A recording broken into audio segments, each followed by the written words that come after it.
Hello guys, welcome to the video. और आज हम लोग एक ऐसे प्रॉब्लम को टैकल करने वाले हैं जिससे हर एक एक्वास्केपर ने जिंदगी में कभी ना कभी तो फेस किया ही होगा, which is algae.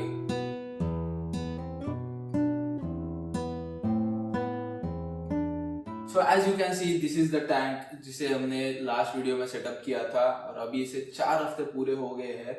And during that period ये टैंक काफी सारे चेंजेस से गुजरा है। एट द बिगिनिंग ये टैंक कुछ ऐसा लग रहा था, बट कुछ दिन बाद ही the plant started melting and because they were decaying, पानी में काफी सारा ऑर्गेनिक मैटर था, तो I had to do water changes daily and I was doing them. पर तभी एल्गी का इतना इशू नहीं था क्योंकि अपना टैंक कुछ नया नया ही था। After 3-4 days diatom started coming in the tank. जो ब्राउन एल्गी रहते हैं डायटोम्स, वो आना स्टार्ट हो गए थे। So I was just cleaning them daily and doing the water changes, but जो अपना प्लांट्स डीके हो रहा था उसके वजह से आई गेस अमोनिया काफी बढ़ रहा था and algae had lot of nutrients for it. तो एल्गी आना भी स्टार्ट हो गया।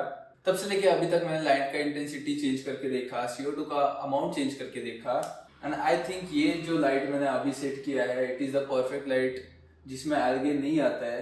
क्योंकि as you can see here, इसमें पहले एल्गी था और मैंने इसे क्लीन किया था, और अभी नया एल्गी नहीं आ रहा है। जो अभी एल्गी प्रेजेंट है पहले से ही वही ग्रो हो रहा है।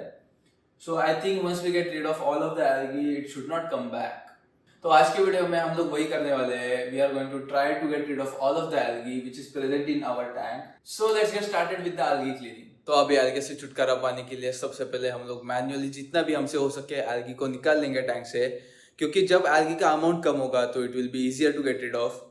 तो अभी हमारे टैंक के ग्लास पे, रॉक्स पे और सबस्ट्रेट पे भी एल्गी आ चुका है। तो पहले मैं ग्लास क्लीन कर लूंगा, उसके बाद रॉक्स क्लीन करूंगा, और जो भी सबस्ट्रेट है जिस पे एल्गी है वो मैं टैंक से निकालूंगा। तो ग्लास को क्लीन करने के लिए I am gonna use this algae scraper. इसके फ्रंट में एक ब्लेड रहता है। तो जब अपना टैंक न्यूली सेटअप था तब इसमें बिल्कुल भी बेनिफिशियल बैक्टीरिया नहीं थे, और उसी के साथ ही as I mentioned plants were melting and it was mostly because of the temperature of water. अभी हमारे यहाँ गर्मियाँ चल रही है और टेम्परेचर काफ़ी हाई चला जाता है, and high temperatures are not appropriate for planted tanks. तो टेम्परेचर की वजह से प्लांट स्टार्टेड मेल्टिंग, और मेल्टिंग की वजह से there were decaying organic matter in the water. So because of this water column में काफ़ी सारे एक्सेस न्यूट्रिएंट्स थे और अमोनिया ब्रेक डाउन करने के लिए low number of beneficial bacteria. As a result we had brown algae covering everything. To combat this मैं daily 50% water change कर रहा था and I reduce the water change frequency every week. कुछ दिनों के बाद green algae started covering our tank and this is where it led us. अभी glass clean होने के बाद हमने रॉक्स को क्लीन करना स्टार्ट कर दिया, and as you can see कितना सारा एल्गी ग्रो हो रहा है रॉक्स पे। नाउ लेट अस नो कि टैंक में एल्गी क्यों आता है। So the main reason is imbalance in our planted tank, which means कि प्लांट्स ग्रो होने के लिए लाइट, CO2 और न्यूट्रिएंट्स ज़रूरी होते हैं, और इनमें से एक भी अगर कम या ज़्यादा हो जाए तो उस चीज़ का फ़ायदा एल्गी उठा लेती है। तो इन तीनों चीज़ों को बैलेंस करना is really important. Temperature also plays an important role, क्योंकि हाई टेम्परेचर में एल्गी ग्रोथ फास्ट हो जाती है। ये बैलेंस अचीव करना इट टेक्स टाइम, क्योंकि आप डेली चेंजेस करोगे तो इट्स नॉट गोना वर्क। हमें एक फैक्टर को चेंज करके वेट करना पड़ता है to see how it's impacting the growth of plants. So you need patience and change one thing at a time, जैसे कि लाइट इंटेंसिटी, CO2 का अमाउंट एंड न्यूट्रिएंट्स। न्यूट्रिएंट्स के लिए एक्वासॉइल का यूज़ करना इज़ बेस्ट, क्योंकि it has lots of nutrients in it, but new setup में it releases lot of ammonia, तो उसके लिए स्टार्टिंग में डेली वाटर चेंज करना is must.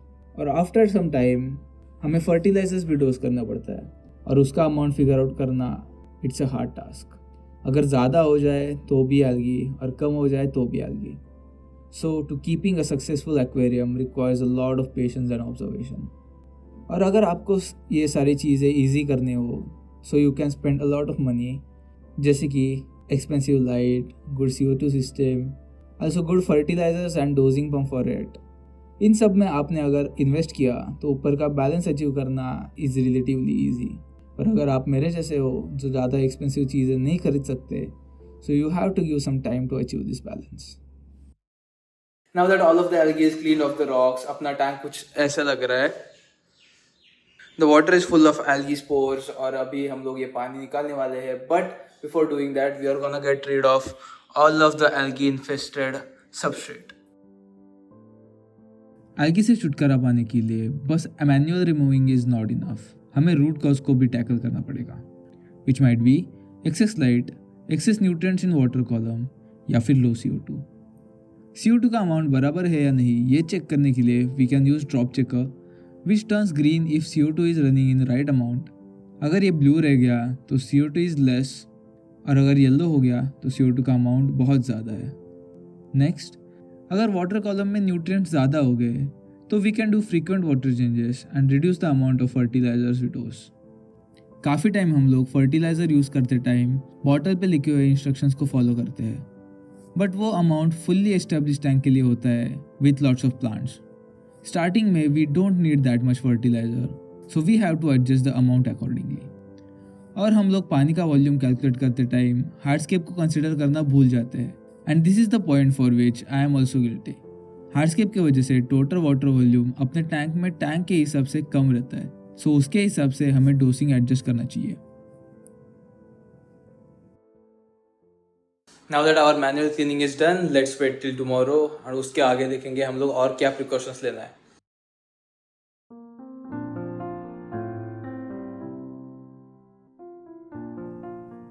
The tank is looking better already, but अभी कुछ algae बची है, which is algae on plant leaves. इसे निकालना एक मेहनत वाला टास्क है. Either you can clean each leaf or cut the infested leaf.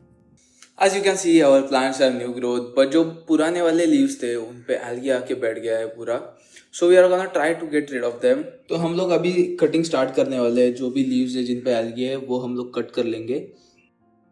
क्योंकि मेरे टैंक में प्लांट्स के काफ़ी सारे लीव्स है, I am going to cut the leaves जो पूरी तरह से एल्गी से ढक गए हैं.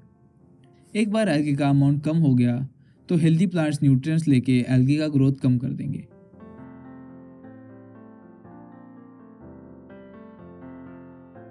मैं बॉटम से लीफ को कट कर रहा हूँ जिससे नई ग्रोथ को भी इंकरेजमेंट मिलेगा.